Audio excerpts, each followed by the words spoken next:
3장 빌립보서 잠시 보겠습니다. 빌립보서 3장 10절에서 14절입니다. 빌립보서 3장 10절에서 14절.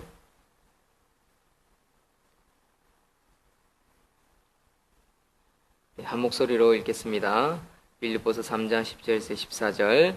시작. 내가 그리스도와 그 부활의 권능과 그 고난의 참여함을 알고자 하여 그의 죽으심을 본받아 어떻게 해서든지 죽은 자 가운데서 부활에 이르려 하노니 내가 이미 얻었다 함도 아니요 온전히 이루었다 함도 아니라 오직 내가 그리스도께 예수께 잡힌 바 된 그것을 잡으려고 달려가노라. 형제들아, 나는 아직 내가 잡은 줄로 여기지 아니하고 오직 한 일, 즉 뒤에 있는 것은 잊어버리고 앞에 있는 것을 잡으려고 표대를 향하여 그리스도 예수 안에서 하나님이 위에서 부르신 부름의 상을 위하여 달려가노라. 아멘. 십자가를 잡으려는 인생이 아름답다라는 제목으로 하나님 말씀 증거하겠습니다. 십자가를 잡으려는 인생이 아름답다. 12절 끝에 보면 오직 내가 그리스도 예수께 잡힌 바 된 그것을 잡으려고 달려가노라 라고 이야기를 하고 있습니다. 사도 바울이 빌립보 교회 성도들에게 고백하고 있는 옥중서신입니다. 마지막으로 고백하는 거지요. 자기가 지금 평생 무엇을 위해 쫓아왔고 왜 감옥에 갇혀 있으며 그럼에도 불구하고 빌립보 성도들에게 사랑의 편지를 쓰는데 자기가 왜 편지를 쓰고 있는지 어떤 인생을 살고 있는지를 표현하는 그 핵심 내용이라고 할 수 있습니다. 인간은 누구나 목표가 있어야 합니다. 목적이 있는 삶을 살아야 하는 거죠. 14절에 보면 표대를 향하여 라는 단어가 나오지요. 14절에 이 표대가 바로 목적 있는 삶이라 할 수 있습니다.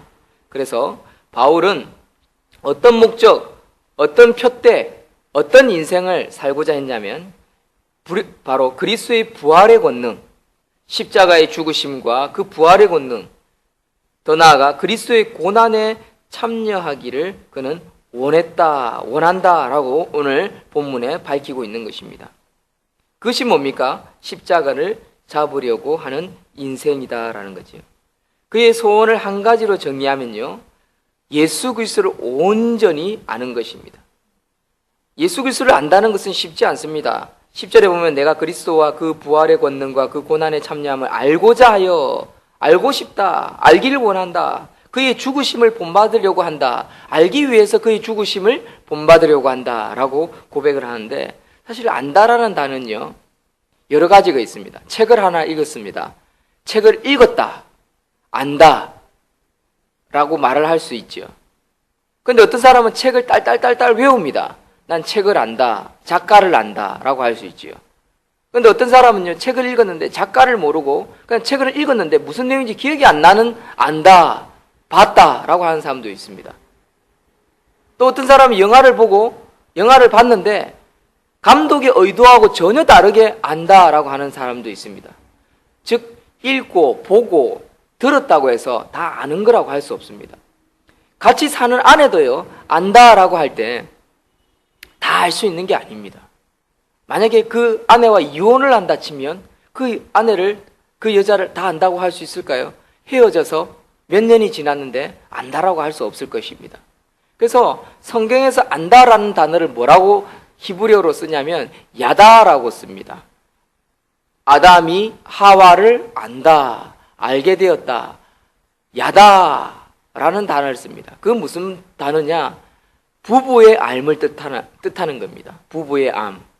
부부가 아는 것은요, 정말 깊이 아는 것이지요. 속속히 알지요. 함께 자고, 함께 뒹굴고, 함께 생각하고, 그럴 때 안다라는 야다라는 단어를 쓰는 겁니다. 즉 오늘 성경 본문에도 알고자 하여라는 단어는 바로 이렇게 아는 것을 의미하는 것입니다. 바울은 하나님을 알되 부부의 관계만큼 알기를 원한다라는 그런 의미인 것이죠. 내가 하나님을 알 때 그냥 나 하나님 알아, 교회 다녀, 아니라 부부의 관계만큼 깊이 알고 싶습니다. 그런 하나님을 알기 위해서 그의 죽으심을 본받고 싶습니다. 라는 것이. 여러분, 사랑하는 아내가 사랑하는 남편이 죽으면 어떻게 됩니까? 대부분 사랑하면 사랑할수록 따라가지요. 또 따라 죽습니다. 이상하게 따라 아파요. 그것은 그만큼 깊이 알기 때문이라고 할 수 있는 것입니다. 더 나아가서 성경에서 안다라는 것은요, 전부를 안다라는 거지요.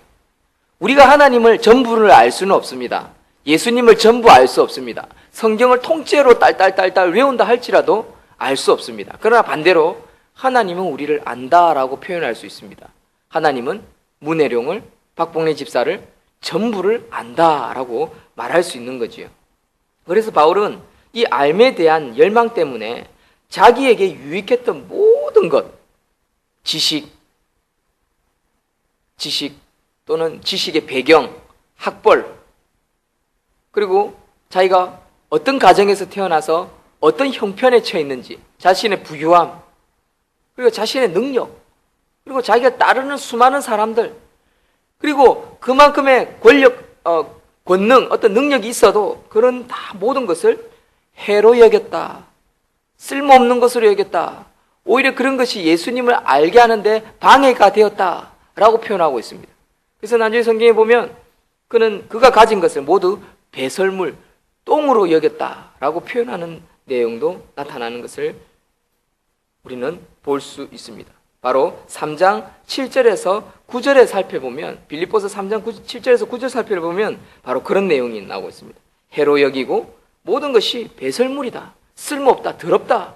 오히려 그런 것들이 내가 예수 그리스도의 십자가의 능력을 아는데 방해가 되더라 라고 표현하고 있더라라는 것입니다. 사랑하는 성도 여러분, 이 내용은 우리에게 이런 어떤 의미를 주느냐면, 참으로 그리스도를 아는 지식은 사람을 진정으로 의롭게 하면서도 무한히 겸손하게 한다는 사실입니다. 우리는 바울의 이런 고백을 통해서 그렇구나, 우리 인간이 알고 있는 것이, 가지고 있는 것이 정말 쓸모없는 거고, 그가 고백하는 것이 얼마나 겸손하고 그가 십자가를 잡으려고 달려가는 인생이 얼마나 아름다운지를 느끼게 해주는 대목이다라고 할 수 있습니다. 사랑하는 성도 여러분, 그리스도를 아는 지식이 풍만해질 때요, 풍부해질 때 우리는 이 땅 가운데서 교회와 가정 가운데 사회에서 천국을 만들어 갈 수 있는 것입니다. 가진 것이 없고 또 여러 가지 인생에 있어서 실패를 경험할지라도 결국 그 가운데 아무것도 없는데도 감사가 나오고 기쁨이 생기고 자유함이 나오고, 그래서 우리는 예수께로 계속해서 나아가는 그런 은혜를 누리게 되는 것이죠. 그리스도를 알기 원하는 것은 구체적으로 두 가지로 구분할 수 있습니다. 첫째는 바로 십자가의 죽으심과 부활의 권능을 아는 것이 아는 거다, 알기를 원하는 첫 번째 내용이라 할 수 있습니다. 여러분, 십자가에 달려 죽으심과 또 예수님의 부활, 그리고 그 부활을 믿을 때 나타나는 권능을 압니까? 사실 이걸 안다라고 우리는 다 표현할 수 없습니다. 저도 체험을 하였지만 또 체험한 사람들이 세상에 또 많고, 우리 집사님 가정도 가정마다 체험하는 것을 간증을 하고 고백하는 것을 우리가 보지만 아는 것이죠. 그러나 그것만으로 우리가 다 안다라고 표현할 수 없습니다. 아주 일부분, 극히 일부분을 압니다. 왜 그렇습니까? 한마디로 표현할 수 있습니다. 그의 죽으심을 본받아, 예수님의 죽으심을 본받아 나도 따로 십자가에 죽겠다, 죽을 수 있다, 죽으러 가야지. 죽을 때 저는 아마 그 사람이 진짜 제일 근접하게 십자가의 죽으심과 부활의 권능을 믿는 자다, 아는 자다라고 저는 말할 수 있는 게 아닐까요? 그래서 사실 안다라는 것은 쉬운 것이 아니지요. 그래서 바울은 그렇기 때문에 끊임없이 십자가를 잡으려고 달려가고 있다는 거예요. 오늘도 달려간다, 잡으려고 달려가노라, 원한다 라고 표현하고 있는 것입니다. 바울은 부활을 단순히 역사적 사실로만 알기를 원치 않았습니다. 지금도 계속 반복되어지는 현실 속에서 계속해서 알기를 원했습니다. 사랑하는 성도 여러분, 저와 여러분들이 그 십자가의 죽으심과 십자가의 부활과 권능을 알기 위해서 부단히 애를 쓰며 오늘도 함께 잡으려고 달려가는 저와 여러분들이 되시기를 주의 이름으로 축원드립니다. 그것이 바로 첫 번째, 그리스도를 알기 원하는 구체적인 부분이라 할 수 있을 것입니다. 두 번째는 그의 고난에 참여하는 것입니다. 예수님의 고난. 고난에 참여한다는 것은 무엇입니까? 고난 속에서도 하나님과 사람과 사귐을, 관계를 여전히 유지하는 것을 의미하는 것입니다. 사람들은 그렇게 생각합니다. 이 세상이 더러워서 산으로 가고 숨고 동굴 속에 갇혀서 금식하며 차가운 데서 자고 그렇게 사는 것이 고난에 참여하는 거라고 생각합니다. 그렇지 않습니다. 진짜 고난은 어디 있는지 아십니까? 사람 옆에 있는 것입니다. 사람 옆에. 제일 힘든 일이 뭔지 압니까? 사람을 상대하는 일이 세상에 제일 힘듭니다.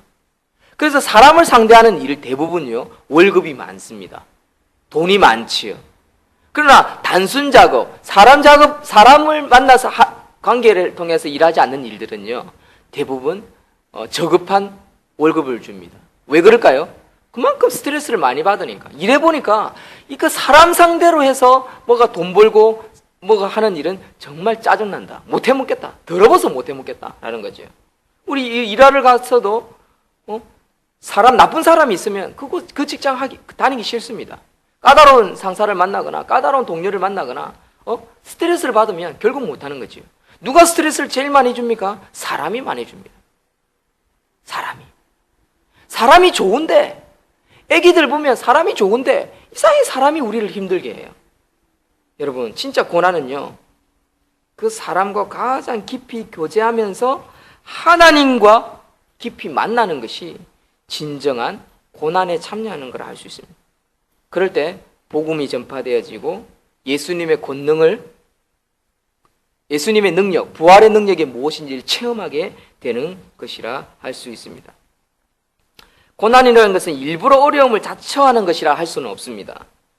내 속에 있는 옛사람의 본성, 즉 자기 합리와 이기심, 말씀을 거슬려서 순종하지 않는 불순종, 거짓말, 방해, 게으름, 시기, 질투, 탐욕, 탐색, 분열, 다툼, 분노, 이런 것들과 싸우는 것이 진정한 고난의 참여라고 할 수 있는 것입니다. 복음을 전하다 보면 그것을 제일 많이 느낄 수 있습니다. 복음을 전하면 사람들이 무시합니다. 듣지 않습니다. 답답하지요. 허허 웃지요. 그래도 복음을 전하라고 예수님이 이야기하니까 어때는 때는 고민이 생깁니다. 그래서 나름대로 전략도 짜봅니다. 그러나 바울은 우리에게 이야기합니다. 세상에 가장 미련한 것이 전도다라고 이야기를 합니다. 미련하죠. 말도 안 되는 말을 전해야 되는 겁니다. 어떨 때는. 그런데 그게 복음이에요. 성경이 그렇게 나타나니까. 십자가가 뭡니까? 바로 말도 안 되는 말이지요. 예수님이 십자가에 우리를 대신해서, 당신을 대신해서 죽었습니다. 뭐라는 줄 압니까? 왜요? 당신의 죄 때문입니다. 내가 무슨 죄를 졌어요? 난 잘못한 게 없어요. 이게 인간의 본성이라는 거죠. 우리 이 대목만 찾아봐도 얼마나 인간이 미련하고 얼마나 바보고 얼마나 악한지를 우리는 깨달을 수 있는 것입니다. 이것은 말씀을 통해 지혜를 얻은 자만이 깨닫는 부분이기도 하지요. 어쨌든 신자는요, 믿는 자는요, 그리스도의 고난에 참여할 때 진짜 넘치고도 풍성한 기쁨과 삶이 뭔지, 인생이 뭔지를 발견하게 되고, 그 발견한 가운데 좀 더 수준 높은 삶을 살고 싶다. 이제는 좀 더 수준 높은 영적인 삶을 살고 싶다. 이제는 좀 더 하나님으로부터 칭찬받고 상급받고 하나님으로부터 인정받는 삶을 살고 싶다. 그것을 끊임없이 추구하게 되어 있습니다. 그럴 때 마지막에 도달하는 삶이 뭔지 압니까? 십자가를 잡으려고 하는 삶이라는 거죠. 그의 죽으심을 본받아 표대를 향하여 14절에 그리스도 예수 안에서 하나님이 위에서 하늘에서 부르신 부름의 상을 위하여 내가 오늘도 달려가노라. 내가 감옥에 갇혀 있어도 지금 사형 선고를 받았을지라도 두려워하지 않는다라고 고백할 수 있는 이유가 뭡니까? 바로 하늘의 상급을 바라보는 믿음이 확고해졌기 때문에 그렇습니다. 이 확고는 뭡니까? 우리가 올림픽 금메달 따려고 할 때 확정, 동메달 확정, 은메달 확정 하고 나서 이제 금을 향해서 싸움하러 갈 때 확정이라는 말, 얼마나 멋있습니까?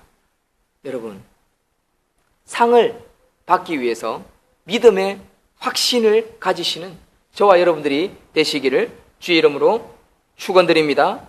그렇기 때문에 결론적으로 십자가를 잡으려고 달려가는 인생이 아름다운데, 이 십자가를 잡으려면 안다, 내가 하나님을 안다, 십자가를 안다라는 확신을 가져야 한다는 것입니다. 확신을 가지기 위해서는 어떻게 했습니까? 어떻게 해야 되겠습니까?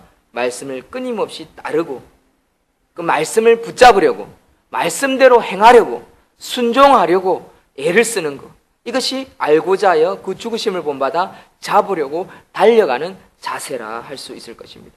두 번째는 뭡니까? 마지막으로 이제 잡으러 가다 보면요, 이제 즐거운 일이 생깁니다. 좋은 결과, 간증거리, 자랑거리가 생깁니다. 그런데 그 자랑거리가 생길 때마다 버리는 자세가 필요합니다. 13절에 형제들아, 나는 아직 내가 잡은 줄로 여기지 아니하고 오직 한 일, 즉 뒤에 있는 것을 잊어버리고 앞에 있는 것을 잡으려고. 지금까지 해왔던 내 인생에 하나님의 주신 축복은 다 잊어버리고 오직 표대만 바라보고 십자만 바라보고 앞만 바라보고 나아가겠다라는 그런 고백입니다. 이거 참 너무 중요한 것 같습니다. 예를 들면 저는 이 말씀을 들으면서 참 은혜가 왔습니다. 뭐냐면, 목회자는요, 말이 많잖아요. 입으로 먹고 살잖아요. 그러다 보니까 말이 많으니까 실수를 할 때가 참 많습니다. 실수를. 안 해야지, 멈춰야지 하는데도 하나님의 복음의 말씀을 전한다는 핑계로 말미암아 결국 설교하는 가운데 실수를 범할 때가 참 많습니다. 이 말을 한번 실수하면 쏟아부은 걸 주워 담을 수 없지 않습니까? 그런데 실수를 늘 합니다. 그래서 목회자는 그래서 더 많이 기도해야 하는 것 같습니다. 사랑하는 성도 여러분, 우리가 뒤의 일 버리고요, 앞에만 바라보고 한 걸음 한 걸음 오늘 말씀을 기억하면서 우리가 섬기며, 가정을 섬기며, 교회를 섬기며, 또 아내를 섬기며, 자녀를 섬기며 살아가는 저와 여러분들이 되시기를 주의 이름으로 축원드립니다. 아멘. 기도하겠습니다. 하나님 감사합니다. 바울이